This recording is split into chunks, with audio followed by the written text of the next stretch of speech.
say one. Okay. I have to say one thing about what we do here. We call it meditation, but it's something much deeper than that. And by that I mean we're not just trying to relax ourselves and trying to get rid of tension. That we should do before we even sit down to do this inner work. What this is really about is working deeply inside yourself, opening in the most profound places so you can develop a chakra system, as I always say, that's strong enough to be able to live happily in this world and to be able to connect with spirit. So a human being is literally a point in a triangle that connects life with higher energy or God or whatever you want to call it. So we do more than just meditate. It's more than just kind of relaxing and quieting the mind and feeling a little better. That's a byproduct of this. After this is over with, people feel very relaxed, quiet inside. But more importantly, it's the commitment to go deep enough inside oneself to have a spiritual life. And that commitment makes it possible for a human being to grow and to develop consciousness inside themselves and to develop their connection, their unique connection with God or higher energy, spirit, whatever one wants to call that. So it's, you need a word to describe things, unless we call it meditation, but it's more than meditation. It's really transforming one's entire inner life, growing inside oneself, and becoming a more conscious person in the way we live in the world, and also in the way we connect with higher energy, God, whatever one wants to call it. And everybody wants peace in this world, but everybody is always reaching in the wrong place, to get peace in the world. If you want peace in the world, honestly, you got to get peace inside yourself. If you have peace inside yourself, the world you see will be a much more peaceful place. You'll be able to, look past all the nonsense, the lack of consciousness that goes on here, the wars, the poverty, the fighting, and all the stupidity, which they used to call man's inhumanity to man. You get bigger than that. You get stronger than that. And if you had 7 billion people learning how to truly build themselves inside and get connected with God and having a spiritual life, all of that madness would stop. But my God, my job is not to transform 7 billion people. They say in our religion that if you save one human being's life in your lifetime, the gates of heaven open up for you. So we're trying to save our own lives. We're trying to build a connection between ourselves and God. We're trying to be able to learn how to work through our karma, how to get connected with spirit, and how to build a system inside that is strong enough, that ultimately it frees us to become one with higher energy in the universe. The rest of it is God's problem, We're given reincarnation. We're given many, many different opportunities for people to learn. And every soul comes to this planet on a different level. Every soul evolves on a different level.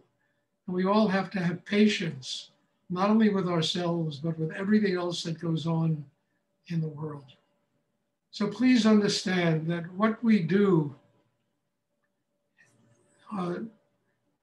please try and sit still. What we do is more than meditation. It's literally the transformation of the tension, the anxiety, the fear, the insecurity in ourselves, so that we can ultimately connect with God, and ultimately we can live in this world as happy people, and maybe hopefully touch other people, who want to learn how to do the same kind of thing. So everybody work really deep inside, work to open yourself, and just understand, I always say it, happy people are enlightened people, not people that sit around reading from scripture and wearing beards and long hair and looking holy in robes. It has nothing to do with enlightenment. Enlightened people are simply people who have attained a state of ananda, a state of happiness inside themselves. Our work is about that. To attain this state, the human being has to build a system inside that is literally strong enough to do it. So please try and work deeply inside. We'll have a meditation after the class. If you have any questions, I will be happy to try and answer them. And if anyone has a question they would like to ask.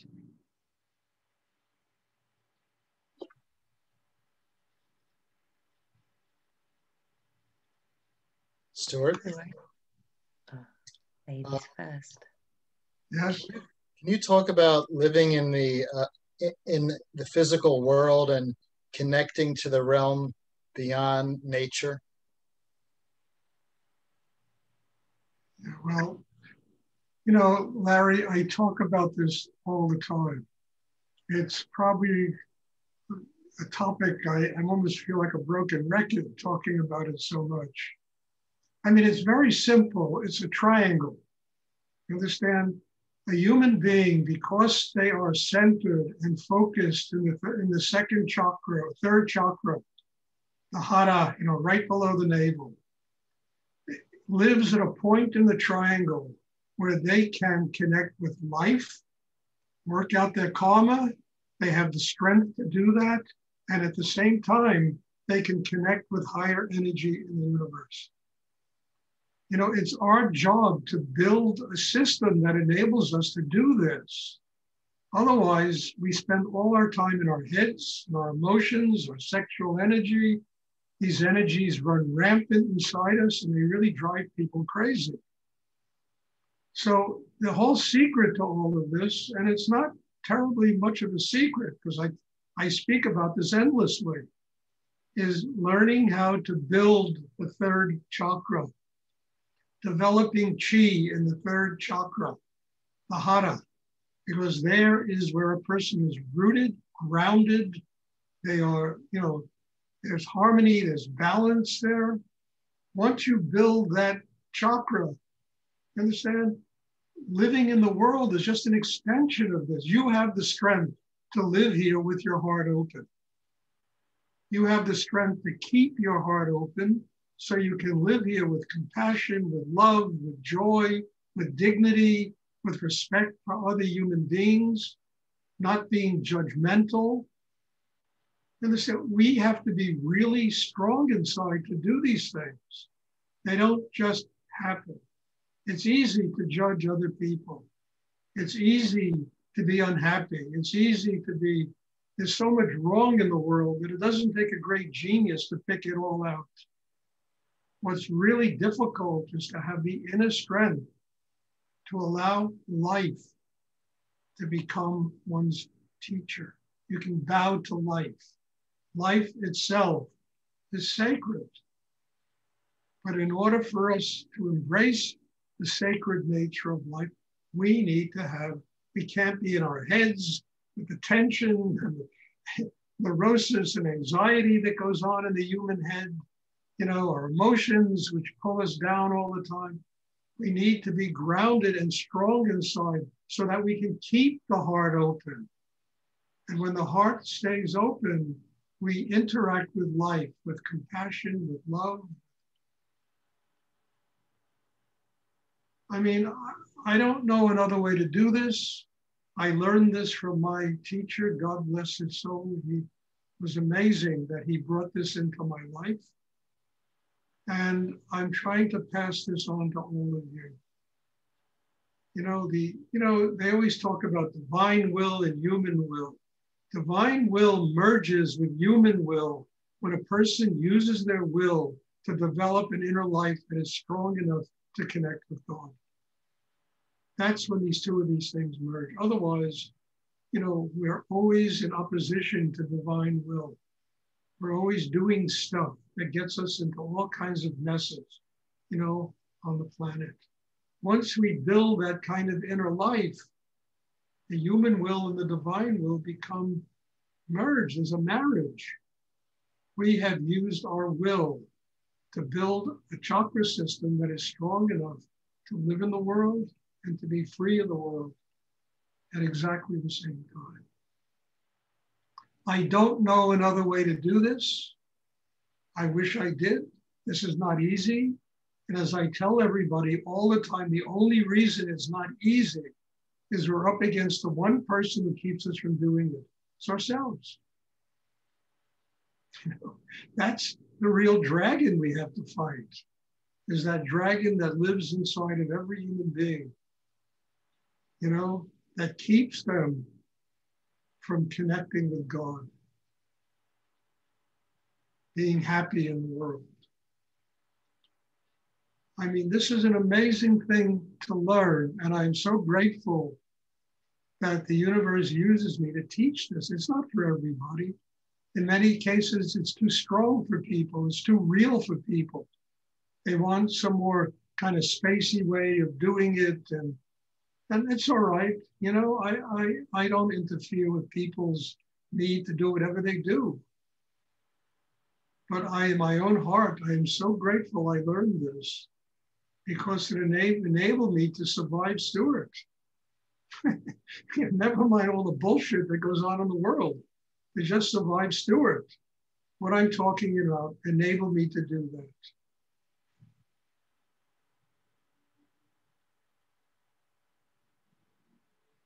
And it's like a dance. It's a wonderful dance. It's wonderful theater.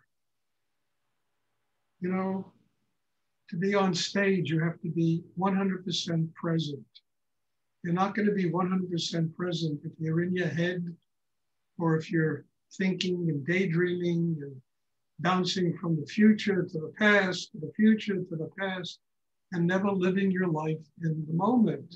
To live your life in the moment, you've got to be grounded inside.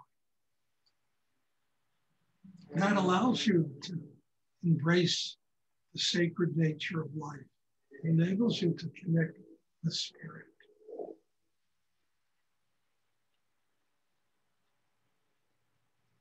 And for God's sake, it works. And I'm not talking about because I read it in a book somewhere.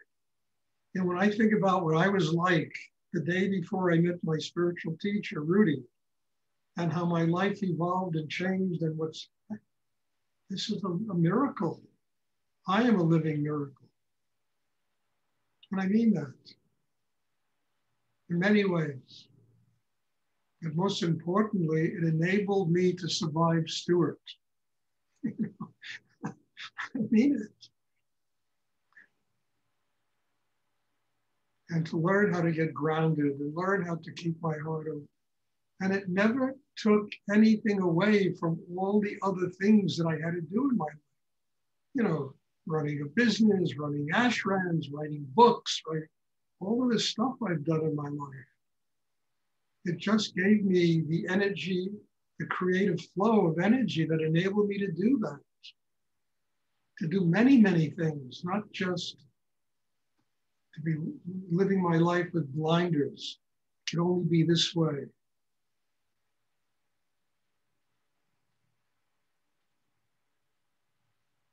I hope that's clear, because I tell you, I've talked about this so much, but I don't mind repeating it, because I think it's the foundation and key to not only a spiritual life, but to just living in the world, being a happy person, living in the world, having love in one's heart, having patience with yourself and with other people. It's 2 o'clock. Does anyone else have a question?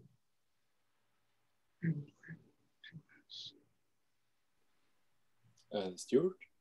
Yes. Is it possible to not take in the tensions of other people? Or are we bound to do it with the people we love? What happened? You just disappeared. Paul, where are you? You vanished, Paul. Where are you? Anyway, yes, it's possible. You know, it's possible if you build a system inside that is strong enough to do what I'm talking about. Then when people come with, look, I mean, I told this story 1,000 times, I'll tell it again, okay?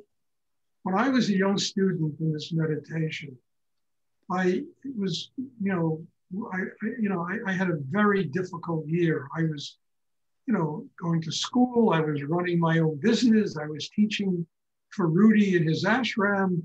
It was nonstop, 10, 12, 15 hours a day. And I went up to Rudy and I said, Rudy, look, I really am tired. You think I can go up to Big Indian, which was an ashram that he started up in the country, and just take 3-4 days and relax? And he said, Stuart, that's what it's for. Go up there. So I remember going up there, and I came to Big Indian. I went and it was a big hotel, and I got a room, and I, just said, now what am I going to do? So I look out the window, and there's this yard that's probably an acre or two with grass that came up to my head, really very, and there was a tractor there. There was a tractor there. And I said, okay, Stuart, there's something you can do. It'll not only give you something to do, but you can make the ashram look a little better, So I went down, I got on the tractor, I started driving the tractor, and I'm cutting grass. And I'm having a jolly good time doing this. I can feel all my tension going out of me, just doing this work. And suddenly, from the other part of the ashram, this guy, his name was Earl, he starts running across the ashram, screaming at me. I had done 50 things wrong. I think I'd been in the place for 20 minutes. So I stopped the tractor, I get off the tractor, and we're standing there like nose to nose, and he's going on and on and on, screaming, yelling at me. And I said to myself, Stuart, ordinarily this would be a fist fight. I said, just keep your mouth shut and listen to him. Just listen to him. So I kept my mouth shut. I listened to him for like 10 minutes, go on and on. And suddenly he stopped, and there were tears in his eyes. Tears, he started to cry. And he gave me a big hug. And he said, thank you, Stuart, for listening to me. I will never forget that as long as I live. Thank you. I mean, the guy wasn't even angry at me. It was his own tension that was pouring out of him. He was angry at himself. He needed somebody to listen to him. He calmed down. He gave me a big hug. He thanked me. Got back off the tractor. I finished cutting all the grass. What I'm saying is that's mostly what goes on in life. People bring all this crap to us, and mostly they're upset at themselves. And when you start taking these things personally, it becomes really difficult, because then there's no way of interacting with that other human being. This was a great lesson for me early on in my studies, because I used to hear Rudy talk about this. I never put it into practice. I began to put it into practice, and I discovered, my God, it works. It really works. To not have to know better than somebody else, but to listen. And mostly they just want to get rid of their tension. It's so beating themselves up. They just have to dump it. And people in their families use each other that way. Friends use each other that way. It's something really terrible.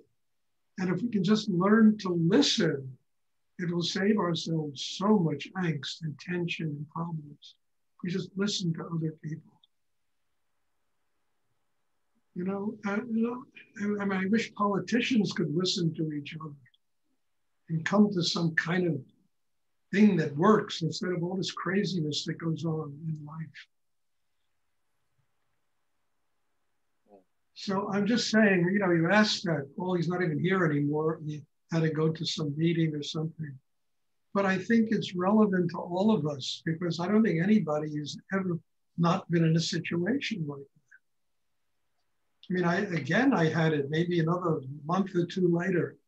I used to work in a bar, right? Waiting tables in a bar. And I'll never forget this. There was a bartender there who I could not even say hello to without getting into an argument. If I go up and say, give me a scotch and soda, we would have a fight. You know? I finally, one day, I said, you know, look, Stuart, this is silly. I'm standing at the bar and he's talking to one of the other waiters there. And he's saying how after work, he's going to go out and have a midnight dinner, breakfast with his girlfriend. And I'll never forget hearing that. I said, wow, this woman must be a saint, you know, to go out with him. And I suddenly began to see him differently. I began to see this guy differently because I said, my God, what does she see in him that allows her to spend time with this person? So I began to look at him different. And suddenly, all of a sudden, you know, he was a different person in front of me. And I'll never forget, from that point on, I never had an argument with him again. Something in me changed. And he recognized it. And I was, oh, give me this, give me. We even talked a little bit, not a lot, but a little bit. So I'm saying is we have to change. We have to see people differently. You know, instead of having to defend ourselves all the time, be right all the time, we see a little differently. Find out what seed of God is in another human being.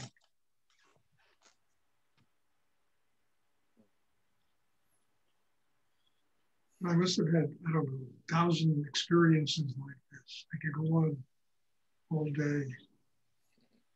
So it's not, the external world is not going to change. We have to change. We have to change. And then we see the world differently.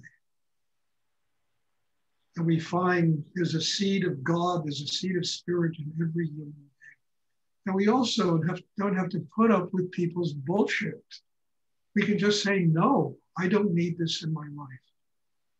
Not no in an angry, but okay, no, I just don't need this in my life. I need a better level of energy for you to bring me.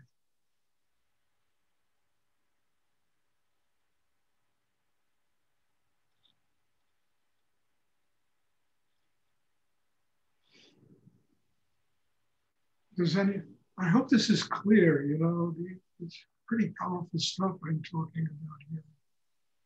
And I hope it's clear to all of you. Does anyone else have a question they would like to ask?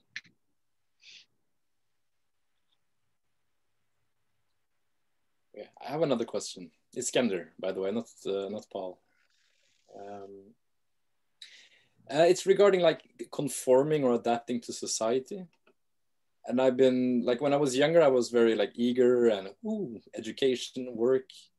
And then when I got through it, I was like, it's such a sick society in so many ways. And I'm gonna like engage, I'm gonna become a school teacher and such, but I don't have like the motivation anymore that I used to have. I'm like, I'm gonna join this system.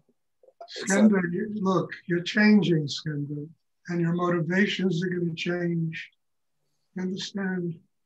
You can't relive the past, what you were 10 years ago. You have to accept the fact that we change. And then you open to whatever the changes bring instead of, you know, I gotta be the way I was 10 years ago. You know, look, I couldn't be doing these classes if I was the way I was 10, 15 years ago. You know, I'm changing. God has opened different areas of work for me, different ways of doing things. And I have to accept the changes. And it's amazing how when you finish with one cycle of your life, it brings another cycle. It always does. And the other cycle is always on a much higher level. So just accept the fact that you are not today the way you were 10 years ago, 8 years ago. You're not today the way you were a week ago. We're changing constantly. And we need to learn how to have the strength inside ourselves to allow these changes to bring miracles into our lives, wonderment into our lives, new levels of functioning in the world.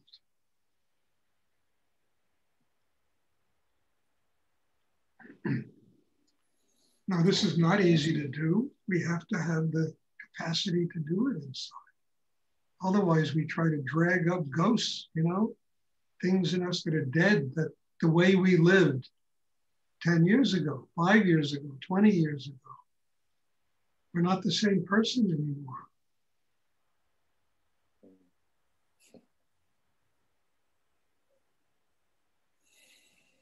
So just open, let the changes begin to manifest in your life. You'll be amazed at what they're going to bring. I'm not kidding you.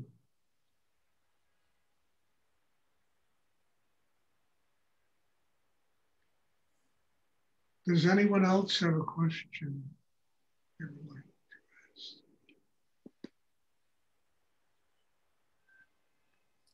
ask? Okay, God bless you. I just have one announcement to make. On the 21st, which is a Monday, I'm going to be taking a vacation, taking a week off. So after that, the next class will be, I don't know, the Tuesday following Monday. So I just need to do that. This has been a very incredible journey the last year. I've been doing 7 of these classes a week, you know, and nonstop. I'm the only person with probably 60, 70 people that come to these classes who has never missed a class. So I think I'm going to take a week off just to recuperate. So, you know, I'm just telling you all that. And God bless you all. Again, thank you for being here. Thank you for participating in this. And I hope that to see you all soon. There'll be a class again on Thursday. Bless you. Thank you. Bless you. Thank you. Thank you. Have a nice vacation. Well, it's not for another 2 weeks or so. Oh, really? Okay. Good night. Goodbye. Thank you. Night. Bye.